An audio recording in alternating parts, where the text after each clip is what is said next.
Officials in California say Tiger Woods' car crash was purely an accident on a stretch of road that has had a lot of accidents. Hey there guys, what's going on, and welcome back to our channel.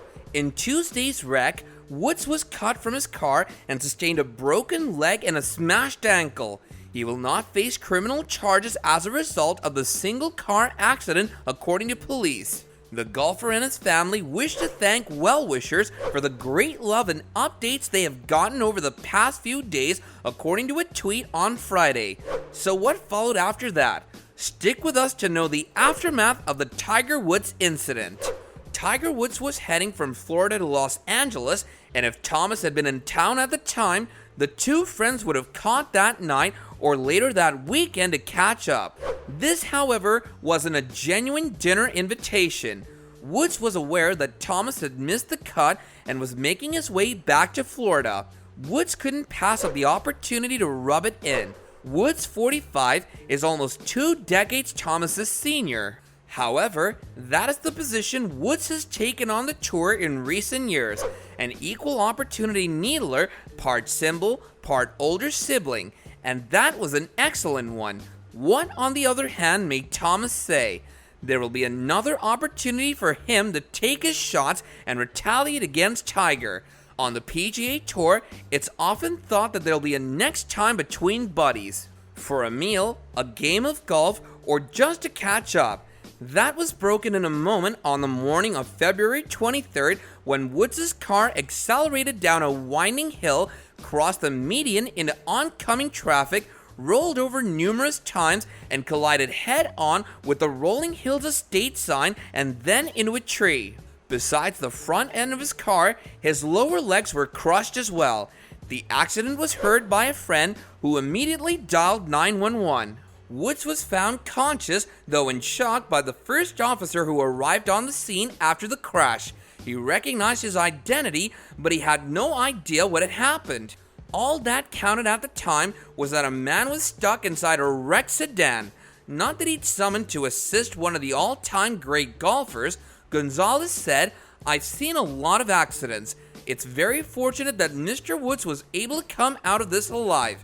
The news of Woods' crash took a few hours to reach the rest of the Gulf nation.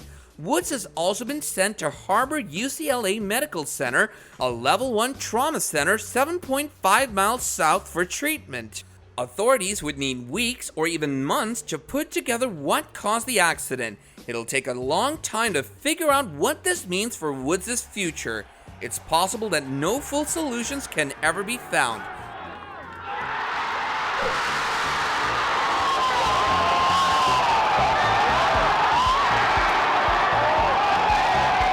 Number 2, how it happened.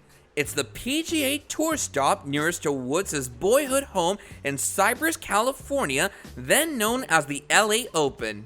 It was there that he made his career debut as an amateur in 1992 when he was 16 years of age. And it was there that his TGR Foundation received tournament proceeds in 2017, with Woods serving as the tournament host. That's why on February 19th, he flew from Stewart Aviation near his Jupiter, Florida home to Los Angeles on a private plane. Woods was not participating in the tournament. He had just been out of the hospital for 8 weeks after his 5th back operation in 7 years. But he also had a lot to do: meet and greet tournament supporters, talk to foundation staff, catch up with other teams, and preside over the trophy presentation. On Saturday, Woods met up with Dustin Johnson and Xander Schauffele, a young player he's befriended and who, along with Johnson and Brooks Koepka, finished second to Woods at the 2019 Masters. Woods admitted that he hadn't done much practice, only hitting chip shots and putting.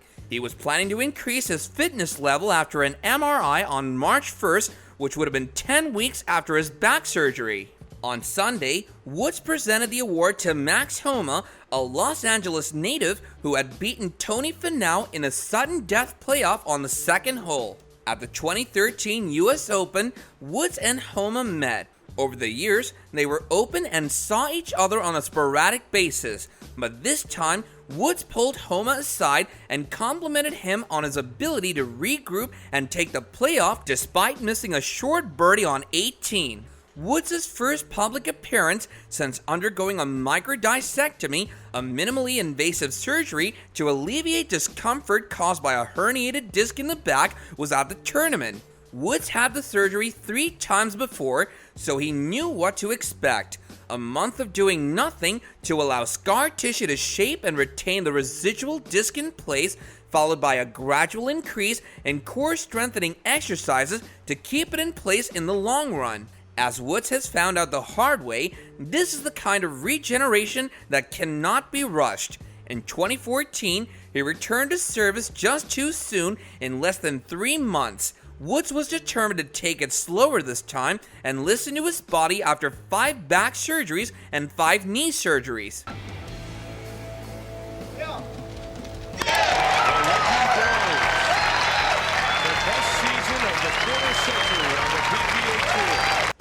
Number 1, the crash. On Saturday and Sunday, Woods drove himself to Riviera. He had driven himself to the set of Tiger Woods' My Game, a documentary-style series he was filming with actor David Spade and former NBA player Dwayne Wade at Rolling Hills Country Club in Palos Verdes on Monday, and he was acquainted with the location from previous visits. Though residents in the area hypothesized that Woods may have been shocked by the steepness of the grade heading north on Hawthorne Boulevard, this doesn't seem to be the case. That particular stretch of the road happens to be particularly hazardous. Since January 2020, there have been over 13 crashes according to Villanueva. Although the speed limit is 45 miles per hour due to the downhill slope, it's possible to go quicker, and there are several signs warning trucks of the steepness, as well as a runaway vehicle lane just ahead of where Woods crashed. Woods didn't attempt to stop when he approached the median, according to the investigation. Investigators can use photographs, recordings, black box data from the SUV, and cell phone records to figure it out. They have the option of requesting a subpoena for blood samples drawn at the hospital, but Villanueva didn't say if they would. On Tuesday, Hawthorne Boulevard was closed for almost 8 hours while police gathered information from the scene. Throughout the day, helicopters reported horrific pictures of Woods' smashed SUV lying on its side several hundred feet away up the hillside as camera crews and photographers from hundreds of outlets filed stories from the center of the lane. Woods' former agent Mark Steinberg and the sheriff's department also confirmed that he survived the collision with a significant leg injury. Authorities are planning to reopen Hawthorne Boulevard to traffic by 3 a.m. The news crews and nearby people who had assembled in the street were given notices by a deputy. Tiger has told doctors he doesn't remember the crash, and that's probably a good thing because we're now seeing just how terrifying being in a rollover can be. Do give us your thought how relieved you are that Tiger Woods survived a horrific crash like that in the comments section below, while also smashing that like button and subscribing to our channel if you want to catch up on more updates regarding this matter in the future. And with that, I'll be catching you guys later in another video. Bye now.